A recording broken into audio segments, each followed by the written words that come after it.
suis né en 1948 à Paris, Paris 19e, et puis j'ai commencé à travailler à 15 ans en usine.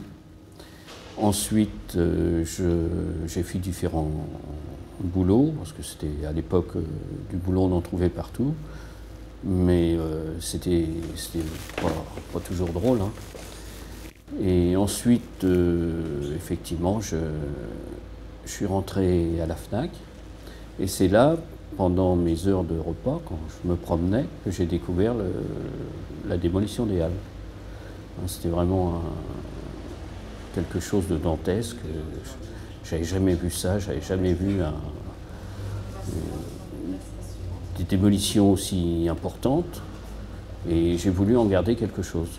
J'avais une collègue qui vendait les appareils de son mari, qui lui avait été professionnel, et donc il y avait un vieux relais Flex. Donc je lui ai acheté, je m'en souviens très bien, à l'époque c'était 200 francs, et tous les midis, pendant l'heure de repas, je venais faire des photos. Comment c'était l'atmosphère quand tu es allé sur le chantier? Qu'est-ce que tu ressentais? Ça doit être... J'imagine que toute la journée c'est le fracas, et puis d'un seul coup le silence. Ouais. Comment ça, oui, d'une part, mais surtout moi j'étais très impressionné parce que tu te retrouvais devant des matériaux 20 mètres de haut, tu te sens petit dans ces cas-là, hein. C'est interdit d'y aller, donc tu vois, t'es pas sûr de toi, tu fais tes photos plus ou moins vite fait, puis bon, j'avais 1 heure pour les faire aussi. Les seuls personnages que tu photographies aujourd'hui, ils sont pas parisiens. Parce que je sais que tu vas en Inde. Alors, oui, voilà. Alors, et qu'on fait un grand bond là dans le temps. Oui, tout à fait. Et que maintenant, tu vas photographier régulièrement en Inde, et tu rapportes des photos sublimes. Quoi, oui, vraiment, c'est un pays où j'ai eu du mal à m'y habituer, parce que c'est un pays très angoissant, tellement peuplé qu'on n'est pas habitué, nous, qu'il y ait du monde comme à 6 heures du soir dans les correspondances de République. Hein, mais au bout de quelques voyages, je me suis senti bien, et paradoxalement, je me suis senti bien quand je suis allé voir la Kumbh Mela, où il y avait dans un petit village 3 millions de personnes. Il y avait du monde, mais absolument partout.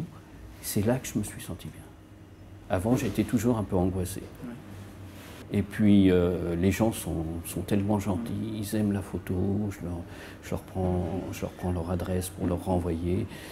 Des fois, enfin souvent même, ils ne savent pas écrire, ils veulent même pas, ils veulent simplement poser sur la photo. C'est bon, j'ai découvert le portrait. Pour moi, le portrait, c'est la chose la plus belle qui soit. Et c'est de là que j'ai vraiment aimé les Indiens, les Indiennes, tout ce pays.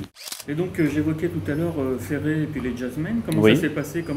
Tu étais dans le public quand tu as photographié? Oui, toujours. Tu l'as jamais photographié comme ça en face à face, par exemple? Jamais, non. T'as jamais osé lui demander? Toujours eu. Je suis la seule fois où vraiment je l'ai vu de très près, c'est en allant dans sa loge. C'était en 69 à Bobino.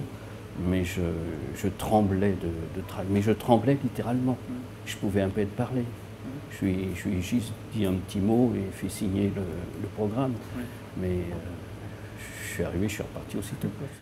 Alors après Ferré, tu photographies des jazzmen? Voilà. Après, le jazz, je l'ai découvert à l'âge de 12 ans. Parce que mes parents ayant des problèmes m'ont envoyé chez ma grand-mère, et mon père m'a offert un transistor. Et j'écoutais Europe 1 à l'époque, Europe numéro 1 à l'époque, et il passait souvent Ella Fitzgerald et Ray Charles. Et c'est là que j'ai aimé cette musique, ce chant. Aujourd'hui, tu continues là? Je continue. Tu continues à aller... Je continue. En Inde, pardon. Oui. Je fais des voyages. Je fais toujours aussi Paris. Là, je fais